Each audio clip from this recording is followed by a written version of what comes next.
One of the most recent trends in business is the advent of creating in-house media to help project your brand's message to a wider audience. Whether it's the creation of free ebooks, handouts, landing pages, or other additional resources, many businesses feel that this is the most cost-effective way to build up your marketing channels and/or sales funnel.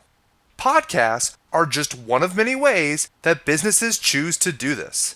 Well, our guest today is going to tell you why you should not only create a podcast for your business, but where to start, and most importantly, the number one way to monetize your newly created podcast. Stick around, you definitely do not want to miss today's interview. Welcome to this edition of Peak Performers Podcast with your host, Thor Conklin. Thor will be sharing the necessary tools, strategies, and psychology you'll need to become a peak performer in any area of your life or business.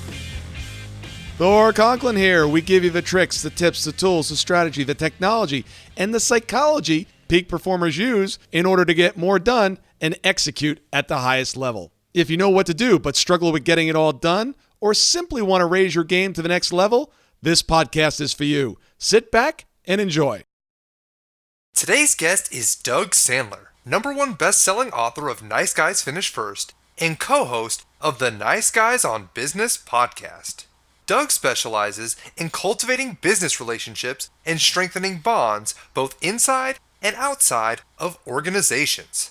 Doug was also titled as one of social media's top 100 thought influencers to follow and is the son of celebrated Sandler Sales Institute founder Dave Sandler.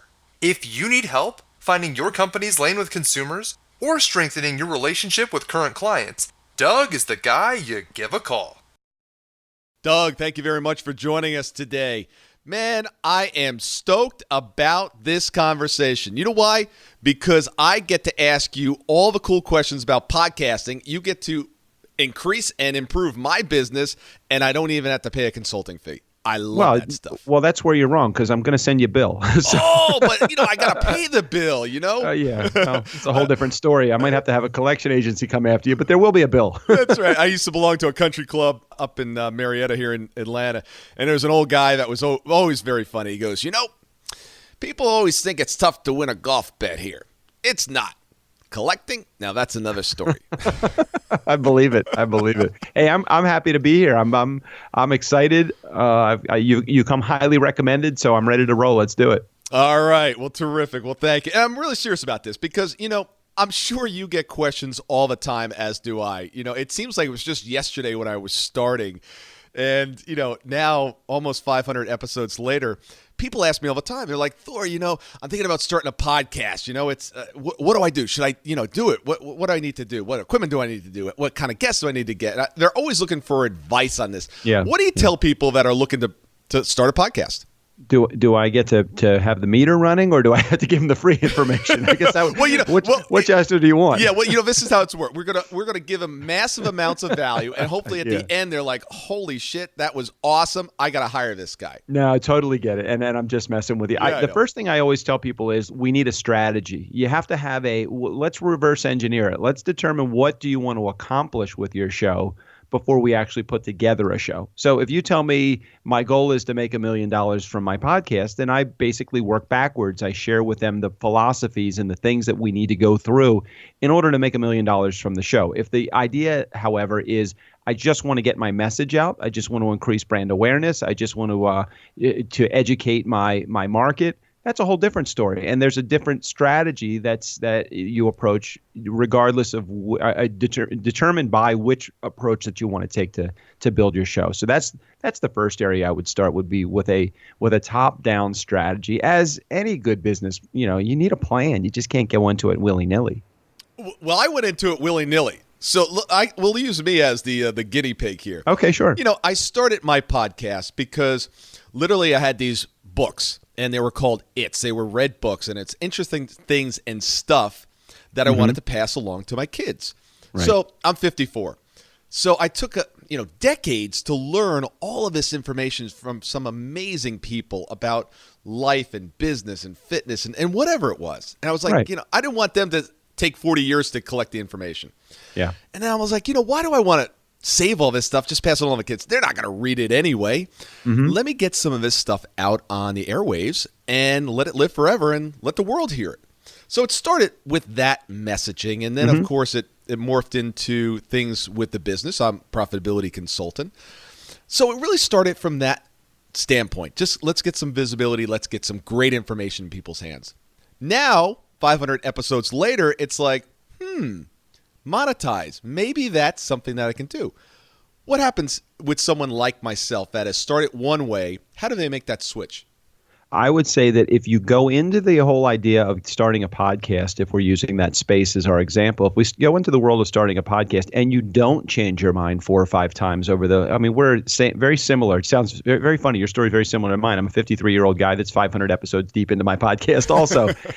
We started with an entirely different business plan. Originally, the plan was to develop a marketing channel for a book that I had written in 2015, and it evolved into this entire new business plan because ultimately what we're looking to do is we're looking to satisfy a need. We're looking to scratch an itch, and the itch is whatever it is that our audience says that they are demanding from us. The best way to design a product is create an opportunity for somebody to tell you what problem you're going to solve, right? I mean, isn't that how we all do it? Yeah. And so the problem that I was solving in the beginning for me was I was just creating a marketing channel for a book. So if you have any high achievers that are in your audience, and I think most of your audience is high achievers, and they are marketing a product or service, a podcast is a great way to do that as a marketing channel. Don't be surprised, though, if down the road, even a month or 2 or 5 or a year later, or even a couple years later, that business philosophy and that purpose and your whole goal is going to change. It will change, and I would be highly skeptical of the person that goes into it without any knowledge of what a podcast is and putting one together and sticks on that straight line from point A to point Z in getting what they need. It's always going to change and evolve, as any good business does. If the vinyl company stayed in the record business, then they would not exist any longer. And many companies that made vinyl do not exist any longer. The ones that changed to the cassette business, that changed to the CD business, that evolved into the computer and technology and chip business, those are the companies that have seriously excelled. And so I encourage everybody, please change your mind as many times as you need to, but stay with the times and stay with the trends, and you'll find that you will have a winning proposition on the other side of it. TMA, track, measure, and adjust. So exactly. What do you see in the future for podcasting? I mean, what are we talking about? This industry is 5 years old, 10 years old? Yeah, I think it's even older than that. But nobody knew about it, right? It's getting easier and easier. The entry barriers are so minimal, which is why you are seeing so many people get into podcasting and failing within 10 episodes when a guy like Thor has been at it for 500 episodes and succeeding at it. Depending on what your business model is, depending on where you're going. I mean, I think maybe audio is important, audio on demand. I think that podcasts are going to be on demand in your automobiles just by tapping on the radio rather than taking your phone into your car. Computer technology is making it even easier. Companies like Netflix and On Demand are showing that. They're proving to us that you don't have to tune in at 8 p.m. to watch your favorite show. You should be able to tune at any given time. So while right now I think the statistics are something like 100 million people every month are tuning into podcasts, I think that number is only going to go up and up and up. You know, how long ago did you start your show, Thor? How many years ago? 18 months ago. Okay, so 18 months ago. So you're on the ultra fast path. So imagine 18 months ago, somebody said to you, do you want to get into podcasting? If the answer were, it's been around for a few years, it's probably too late. It's never too late. You know, when's the best time to plant a tree? 20 years ago. When's the second best time? Today. You just plant the tree. Just get the thing going already. And it will evolve. It will change. As long as you're willing to change. Would you just say adjust, measure, and what was your TMA? Track, measure, adjust. Okay, track, measure, adjust. The same thing is going to apply into the podcasting space. It may go video. It may not go video. It may get easier to use analytics. So you're going to be able to determine how long people are listening to your episodes, where the advertisements are supposed to go to be most effective, who you can micro niche down and develop your best product offering to a client that is, or to a listener that is, I don't think you need a big audience to grow your business, to monetize your podcast. I think you just need somebody listening. And if that person is only a guest that's listening to your show, better damn sure close that guest that comes on your show to the products and services that you offer. So the evolution is as a marketing tool, it's totally the way to go. And that's what our company is set up to do is develop a monetization tool for a podcast, even if you don't have an audience. So tell us a little bit about the company. It's turnkeypodcast.com. Is that correct? Yep, turnkeypodcast.com. First of all, I love the name. It's kind of making sense, right? It's like, what do you do? Well, we're Turnkey Podcast. Exactly, right.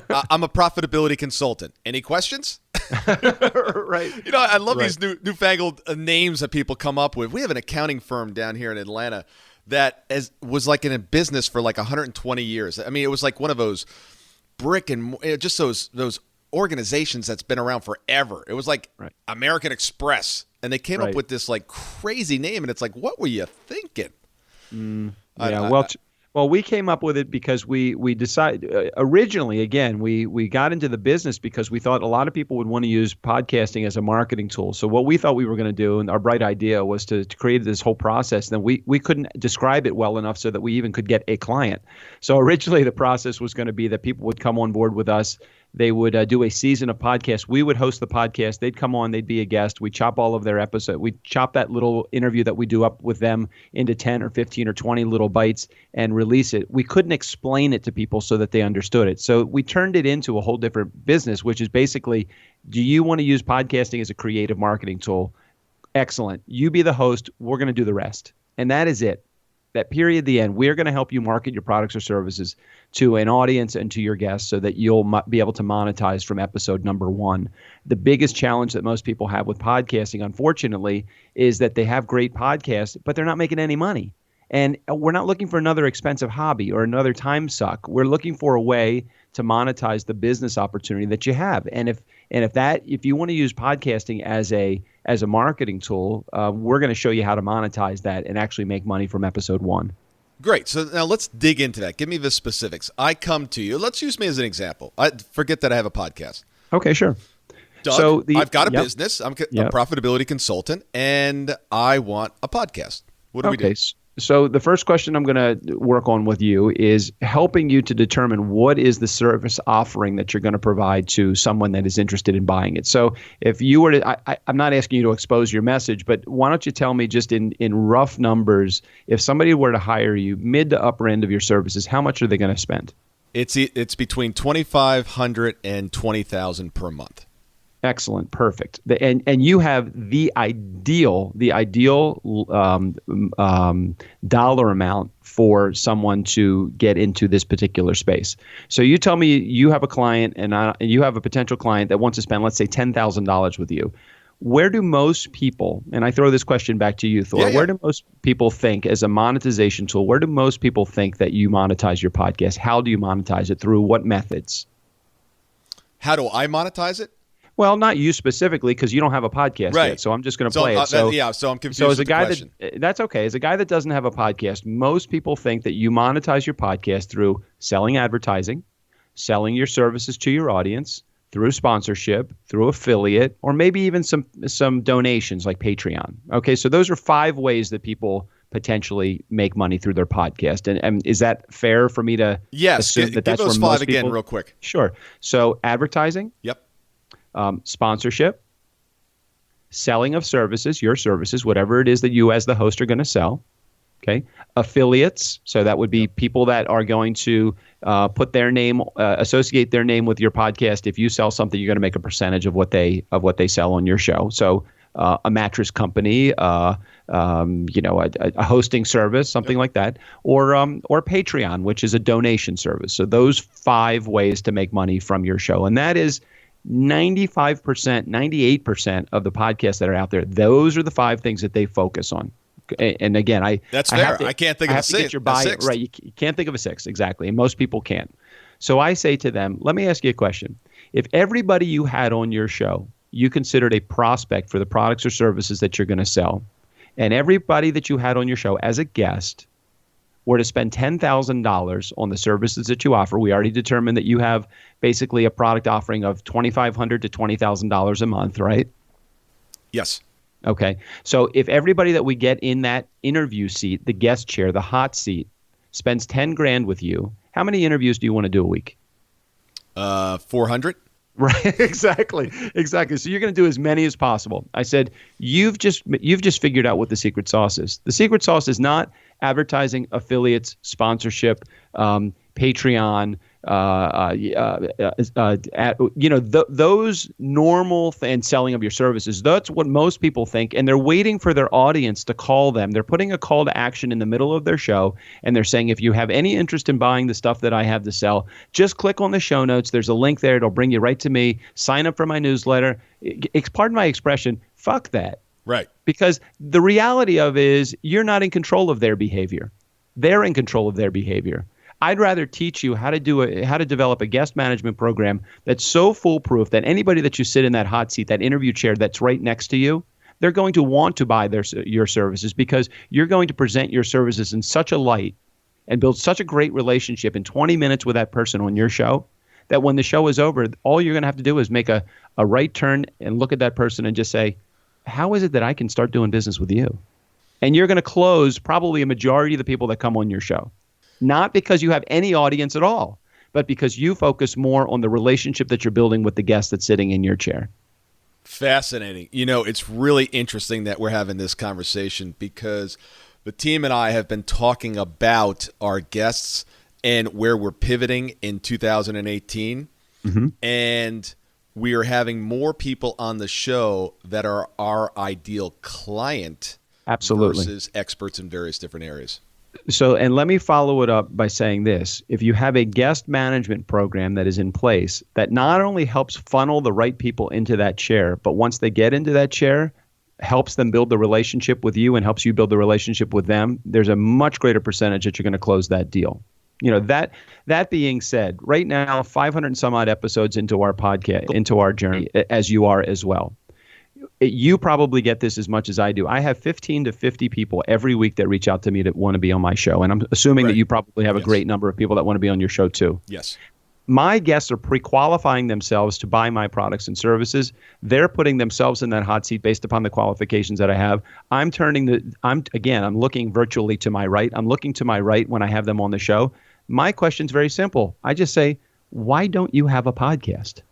Period. The end. That's it. That just starts the conversation. And then it evolves from there. Now, I don't have because my products and services range in price from $5,000 to $20,000, very similar to yours, because they range in price that dramatically, I'm not expecting that person to buy my products and services the minute they're sitting in that chair. All I'm trying to do is develop a relationship with them so that enough for me to have another phone call with them or another meeting with them or a follow-up with them. And that's all I'm looking for. Yeah. I don't even have to be a good sales guy. All I have to do is understand what they need. And if they say to me the right words, they're going to want to start a podcast. Yeah, it's interesting because you need proximity in order for there to start a relationship, whether it's dating or business or whatever it is. And last year around Christmas, one of the guests that were on the show last year said, hey, I'm coming into Atlanta, during this time. Love to grab dinner or grab a drink or whatever. And it's really interesting, the relationships that I have built. Now, they're not my ideal client, but it's fascinating how my network of... Your network. Yeah. They're not friends. They're not... but they want to help you though. Yes, no question. Because you've developed a relationship with them well enough to know through now you have your own set of guest management sequences that you go through, even though you don't even realize it. I mean, you certainly sound like you're going to be doing that in 18. But what's amazing is that most people, at the beginning of the conversation, I said, where do most people focus on their podcast for monetizing? Advertising, sponsorship, affiliate, the 5 things that we talked about. And that's where when I tell people, stop focusing on your audience, I have 2 other podcasts that haven't even released yet. We've created almost 50 episodes of these 2 other podcasts. I've made tens of thousands of dollars. I haven't even released those podcasts to the world yet. So what I tell everybody is they always come back to me with, well, how do I get more downloads? I said, you're asking the wrong damn question. It's not how do you get more downloads. It's how do you get more qualified people to sit in that guest chair. And again, I can't be any more transparent than that. In sharing that with you. And I tell people that and I share that with them. And they say, well, really? Oh, how do I make money from my show, though? I said, are you listening to me? What's the expression, Thor? If success were like water, you could throw it on some people and they wouldn't get wet. Oh, yeah. Yeah, no question. To me, it goes back to the 80-20 principle. It's like you could show somebody, it's like 80% just aren't going to get it. I show people and I tell people this is the secret sauce. And then I spend the next 40 seconds telling them what the secret sauce is. And they say, okay, well, just tell me what the secret sauce is. I said, I just told you.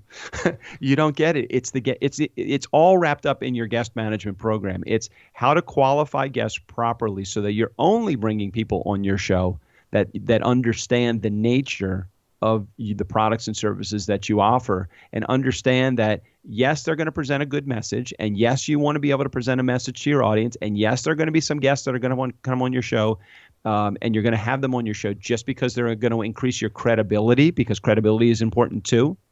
So you have some guests that are credible, guys like Gary Vaynerchuk, Arianna Huffington, Dan Harris from Good Morning America, John Lee Dumas, podcaster fame, Pat Flynn, the same thing. I mean, those guys have all been, Jordan Harbinger, those guys have all been on my show. They don't do any, I'm not trying to close them into the world of podcasting. They're already in the world. Right. But what they do is they help me build my credibility. So you have credibility builders.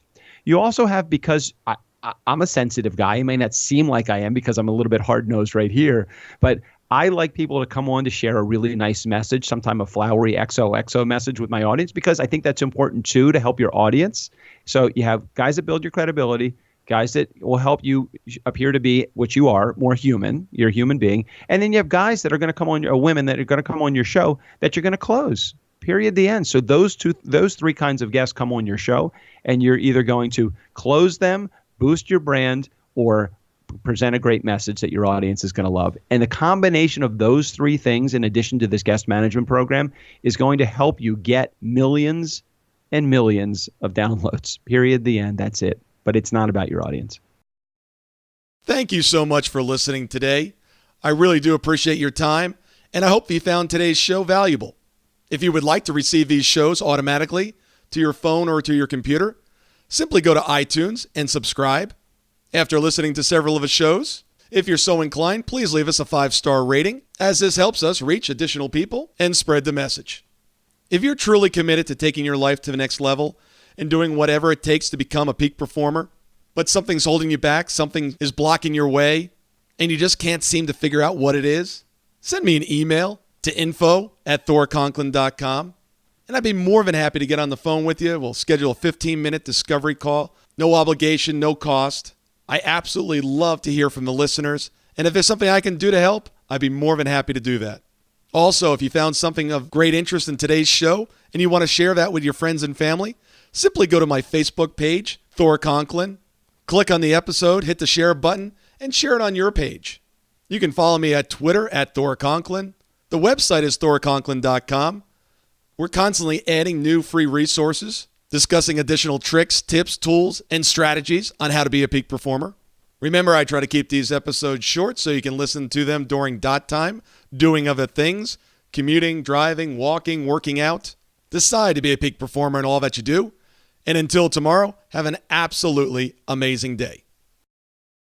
Be on the lookout for part 2 of our conversation with Doug, where he tells us how to take your podcast from 20,000 total downloads to over 1 million. Doug will also tell us the most common mistakes new podcasters make. I'll see you guys on another episode of Peak Performers Podcast.